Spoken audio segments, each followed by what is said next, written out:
డాక్టర్లు చాలా పొడి పొడిగా ఒకటి రెండు మాటలు మాట్లాడతారు కదా, మీరేమిటి ఒక ప్రవాహం లాగుంది ప్రజల బాధల్లో నుంచి వస్తున్న బాధ నాది కూడా. అంటే ప్రజల్ని 2.5 సంవత్సరాల్లో చూసి, అంటే ప్రాబ్లీ సరే నేను ఒక పార్టీలో ఉన్నాను కాబట్టి పార్టీకి సపోర్ట్ చేయడం కాదు, నేను డేటాతోనే మాట్లాడుతున్నాను. ఇప్పుడు ఎట్లా కేసీఆర్ గారు ఆదాయం పెంచారు రాష్ట్రాన్ని, ఎట్లా కేసీఆర్ గారు పర్ క్యాపిటల్ ఇన్కమ్ పెంచారు, ఎట్లా ఒక గ్రామీణ వాతావరణం ఎంత బ్రహ్మాండంగా అండి అసలు. అంటే ప్రతిదీ డిస్ట్రాయ్ చేశారండి. అప్పుడు ఒక గ్రామం ఎట్లా ఉండాలి యూనిట్ అని చెప్పి ఆలోచిస్తే ఇవాళ రైతులు సఫర్ అవుతూ ఉన్నారు, ఇవాళ మా గొల్లకుర్మలు సఫర్ అవుతున్నారు, మా మత్స్యకారులు సఫర్ అవుతూ ఉన్నారు, చెప్పుకుంటూ పోతే ప్రతి ఒక్క వర్గం సఫర్ అవుతుంది. ఆఖరికి ఈ మధ్య 2-3 సార్లు చెప్పాను, మళ్ళీ చెప్తాను మీకు. మేము ఇలా కూర్చొని ఒకసారి డిస్కస్ చేస్తుంటే అన్ని వర్గాలు దెబ్బతిన్నాయి గ్రామంలో ఉన్న ఎకానమీలో అని చెప్తే, ఒక నాయి బ్రాహ్మణుడు ఏమంటాడంటే నేను కూడా దెబ్బతిన్నా అంటాడు. హెయిర్ కటింగ్ మీ డిస్కషన్ అందరం కూర్చొని మాట్లాడుతుంటే మేము కూడా దెబ్బతిన్నా సార్ అన్నాడు ఆయన. అరే నువ్వెట్ట దెబ్బతింటావా, హెయిర్ కట్ చేసుకోవాలి కదా ఎవరైనా, నేను కూడా హెయిర్ కట్ చేసుకుంటున్నా, షేవింగ్ చేసుకోవాలి కదా కదండి. ప్రజల దగ్గర డబ్బులు అనేది తక్కువైపోయినంటే సార్ 2 సార్లు చేసుకునే వాళ్ళు నెలకి ఇప్పుడు 1 సారి చేసుకుంటారని చెప్పాడు.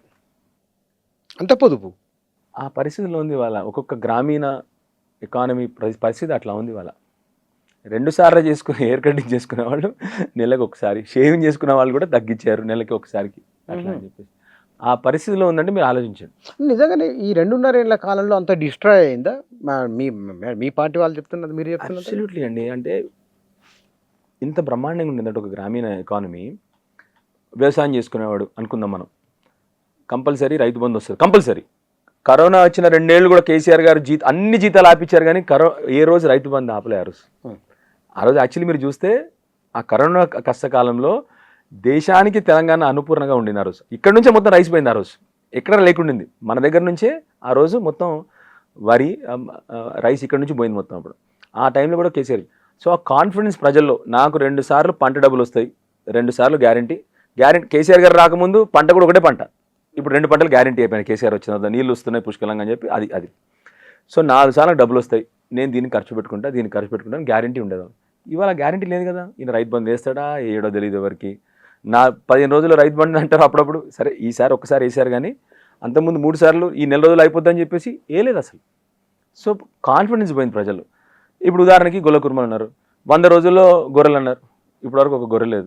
మేము గొర్రెలు అయినాం కానీ ప్రజలు గొర్రెలు అయిపోయినారు, కానీ అది మాత్రం లేదు. మత్స్యకారులకు కేసీఆర్ గారు బ్రహ్మాండంగా చెరువులు తవ్వి మంచి వాటర్ పోసి చేపలు ఇచ్చి బండ్లు ఇచ్చి ఇవాళ చేపలు అయ్యారు వీళ్ళకి, పాపం చేపలు లేవు ఇప్పుడు. సో అర్థం చేసుకోండి ఇప్పుడు ఎంత భయంకరంగా ప్రతి ఒక్క వర్గం దెబ్బతింటా ఉందో ఒక గ్రామంలో అని చెప్పి అర్థం చేసుకోండి. కానీ మరి సీఎం పెట్టిన సభలకు విపరీతమైన జనాలు వస్తున్నారు, ఈలలు చప్పట్లు సోషల్ మీడియాలో వైరల్ అవుతున్నాయి. సీఎం గారికి ఇప్పుడు కాదు ముందు నుండి కూడా తెలుసు కదా మీకు, ఆయన ఎప్పుడు కూడా 50-100 మంది వచ్చి ముందే రెడీగా ఉండాలి క్లాప్స్ కొట్టడానికి, విజిల్ వేయడానికి తప్ప. గవర్నమెంట్లో ఉన్నప్పుడు ప్రతి ఒక్కరిని జనాలు మొబిలైజ్ చేస్తారు ఈజీగా, అది పెద్ద విషయం కాదు అసలు. ప్రజల్లో ఎట్లా ఉందో ఒకసారి వచ్చి కనుక్కోవాలి. మరి ఆ విజిల్ వల్ల మోసపోతున్నాడో ముఖ్యమంత్రి నాకు తెలియట్లేదు, ఆయన పట్టించుకోలేండి. ఆయన ఇట్లా ఆయన ప్రపంచంలో ఆయన ఉంటాడు. చెప్పగా డన్నింగ్ క్రూగర్ ఎఫెక్ట్, ఏది పడితే అది మాట్లాడాలి మనం, అది వేరైనా. నిజంగా మా గ్రామీణ ప్రాంతాలు దెబ్బతిన్నాయి, గ్రామీణ ప్రాంతాల్లో ప్రజలు అష్టకష్టాలు పడతా ఉన్నారు, there is no doubt about it. కానీ మీ అనుభవం చెప్పండి. నిజంగానే సరే తొలి ఏడాది డాక్టర్ సంజయ్ స్టెత్ పక్కన పెట్టి గ్రామీణ ప్రాంతాలకు వెళ్ళి ప్రజలతో మాట్లాడిన అనుభవం ఒకటి ఉంటుంది కదా. వ్యవసాయ రంగంలో కూలి చేసుకునే వాళ్ళ జీవితంలో పడుతున్న సంఘర్షణ ఏమిటి, 1-2 ఉదాహరణ చెప్పండి. మీరు అంటే ప్యాథెటిక్ ఉంది అంటున్నారు కదా. అంతకుముందు ఎంత దారుణంగా ఉందంటే, మా ఏరియాలో ఈ మధ్య, అంటే చిన్న ఉదాహరణ చెప్పేస్తా మీకు అర్థమైపోద్ది కూడా. గోల్డ్ లోన్ బ్యాంకులు ఈ మధ్య మా దగ్గర కంటిన్యూస్గా ఓపెన్ అవుతున్నాయి. బంగారం తనఖా బ్యాంకులు నేనే ఒక 3 ఇనాగ్రేట్ చేసిన. అంటే మీకు అర్థమైందా ఇప్పుడు? ఓకే. సో మళ్ళీ ఆ పాతకాలంలో ఎట్లా అయితే మా దగ్గర అంతకుముందు నిజంగా చెప్పండి, నేను ఆల్ ఓవర్ ద కంట్రీ నేను చదువుకున్నాను. ఎక్కడి నుంచి అంటే కరీంనగర్, అప్పుడంతా పాత కరీంనగర్ జిల్లా కదా, ఇప్పుడు జగిత్యాల జిల్లా పాత కరీంనగర్ జిల్లా. కరీంనగర్ జిల్లా ఓ నక్సలైట్ నో అనేవారు, రెండోది ఓ సుసైడ్స్ నో అనేవారు, ఆత్మహత్యలు కదా అనేవారు. అలాంటిది మొత్తం మారిపోయింది. ఎందుకంటే అప్పుడు పాపం సీజన్ రాగానే బంగారం తాకట్టు పెట్టాలి, ఆ సేటు దగ్గర 3 రూపాయల మిత్తి తెచ్చుకోవాలి, ₹3 మితి తెచ్చుకుంటే 36% అది కట్టే లోపల పాపం రైతు రోడ్డు మీద పడేవాడు పాపం. కేసీఆర్ గారు వచ్చిన తర్వాత రైతు బంధు గ్యారంటీ, ఎవరి దగ్గర పోవాల్సిన అవసరం లేదు, ఏమీ తాకట్టు పెట్టాల్సిన అవసరం లేదు, గ్యారంటీ పంట డబ్బులు వస్తున్నాయి. ఆ కాన్ఫిడెన్స్ ఏదైతుందో ఇవాళ లేదు. ఇంకా మళ్ళీ అందరు బంగారం తాకట్లు పెడతా ఉన్నారు. నీకు రైతు బంధు వస్తుందో రాదో గ్యారంటీ లేదు, మళ్ళీ బంగారం తాకట్టు పెట్టాలి. అంతకుముందు గ్రామంలో పెద్ద మనుషుల్ని అడిగేవాడు దిక్కు లేకుండే. అలాంటిది కేసీఆర్ గారు వచ్చిన తర్వాత మంచి ₹2,000 పెన్షన్, గౌరవం పెరిగింది, వాళ్ళ రైతుకు గౌరవం పెరిగింది, గ్రామంలో ఉన్న ప్రతి ఒక్కరికి గౌరవం పెరిగింది. వీళ్ళు వచ్చి మూడేళ్ళైంది, రూపాయి పెంచలేదు. ఖర్చులు పెరుగుతూ ఉన్నాయి, వాళ్ళ ఇన్కమ్ పెరగట్లే కదా. సో ఈ బ్యాలెన్స్లో ఏమవుతా ఉంది, రైతు మళ్ళీ బంగారం తాకట్టు పెడతా ఉన్నాడు, మళ్ళీ అప్పులు పాలవుతూ ఉన్నాడు. ఇప్పుడు ఓకే, అంటే మీరేం చెప్పదలుచుకున్నారంటే గతంలో అంటే మీ ప్రభుత్వం ఉన్నప్పుడు ప్రజలు బంగారం కొనుగోలు చేయగలిగినరు, కాంగ్రెస్ ఆయనలో వాటిని తానకా పెడుతున్నాడు మీరు చెప్పదలుచుకున్నారు. పర్ఫెక్ట్. మీరు ఇప్పుడు ఎప్పుడన్నా ఒకసారి మీరు వీలైతే ఒక స్వర్ణకాలను పిలిచి కూర్చోబెట్టండి. నేను స్వర్ణకాలను ఎట్లా ఉంది ఇప్పుడు బిజినెస్ అని చెప్పి వాళ్ళని కూడా అడగండి. అంటే నీ స్వర్ణయుగం అయితే వీళ్ళదేమో కష్టాల యుగం. 100% కేసీఆర్ గారి యుగం స్వర్ణయుగం. చిన్నప్పుడు అశోకుడు చెట్లు నాటెను, అశోకుడు యుగం స్వర్ణయుగం అని అది స్వర్ణయుగం అంటారు, అదే కేసీఆర్ గారి యుగం. అండ్ ఆఖరిగా చిన్నప్పుడు నాకు ఇప్పుడు గుర్తుంది, అశోకుడు కేసీఆర్ గారు చెట్లు కూడా నాటారు, ఆ చెట్లు కూడా నరికేస్తున్నారండి వీళ్ళు ఇవాళ రేపు.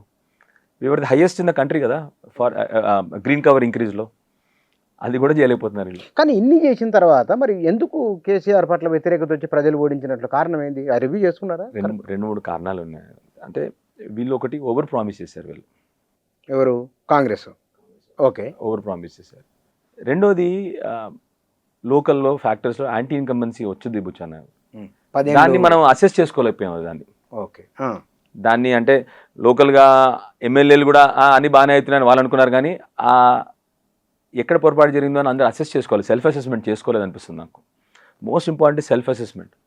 నాయకులు కూడా ఎట్లా తయారవుతారంటే కొన్ని రోజుల తర్వాత అసలు రిలాక్స్ అయిపోతారు. బ్రహ్మాండంగా ఉంది. ప్రజలు ఏమొద్ది అధికారంలో ఉన్నప్పుడు ప్రతి ఒక్కరు సెల్యూట్ కొడుతుంటాడు, అరే సార్ బ్రహ్మాండం సార్ అంటారు. నేను ఆ సెల్ఫ్ అసెస్మెంట్ మిస్ అయితే మనం ఇక్కడ యాంటీ ఇన్కంబెన్సీ మన మీద బాగా లోపలికి వెళ్ళిపోతుంది. లోకల్ ఎమ్మెల్యేస్ మీద కూడా యాంటీ ఇన్కంబెన్సీ వచ్చింది. వీళ్ళు ఓవర్ ప్రామిస్ కూడా చేశారు. ఇంకోటి ఏం చేశారంటే వీళ్ళేమో దుష్ప్రచారాలు, భయంకరమైన దుష్ప్రచారం. ఏమేమి? కేసీఆర్ గారు కలవరనో ఇలాంటి దుష్ప్రచారం చేశారు. రేవంత్ రెడ్డి గారు ఇప్పుడు ప్రజా దర్బార్ అని పెట్టాడు. ఫస్ట్ డే ఓపెనింగ్ ఇనాగ్రేషన్ పోయినాడు, ఇప్పటివరకు 3 ఏళ్ళలో మళ్ళీ పోలేదు అక్కడికి. ముఖ్యమంత్రులు రోజు అందరినీ కలవరు కదా, అందరినీ కూడా. అండ్ కేసీఆర్ గారేమో అసలు ప్లానింగ్ ఇంప్లిమెంటేషన్ ఇన్ని ప్లాన్ చేస్తే కదా. ఇప్పుడు రైతు బంధుని PM కిసాన్ అని కేంద్ర ప్రభుత్వం కాపీ కొట్టేసింది. ఇప్పుడు మన మిషన్ కాకతీయ అని PM సరోవర్ అనుకుంటా దాన్ని కాపీ కొట్టారు. ఇప్పుడు ఏది మిషన్ కాకతీయ ప్రాజెక్ట్ని కేంద్ర ప్రభుత్వం కాపీ కొట్టింది. మిషన్ భగీరథ అని హర్ఘర్ జల్ అని కాపీ కొట్టేశారు. అంటే ఎట్లాంటి ఆలోచనలు కేసీఆర్ గారు తీసుకొచ్చారో మీరు ఒకసారి ఇమాజిన్ చేసుకుంటేనే మీకు అర్థమవుతుంది. అలాంటిది కేంద్ర ప్రభుత్వాన్ని కాపీ చేసిందంటే కేసీఆర్ గారి ఆలోచనలు ఎట్లా ఉంటాయో, కేసీఆర్ గారి విధానాలు, కేసీఆర్ ఇంప్లిమెంటేషన్ మళ్ళీ ఏదో ప్లాన్ చేసి వదిలేరు, మరి అది గ్రౌండ్ వరకు పోయిందా లేదా, దానివల్ల మన రిజల్ట్ ఏమొచ్చింది కూడా ఆయన కావాలి.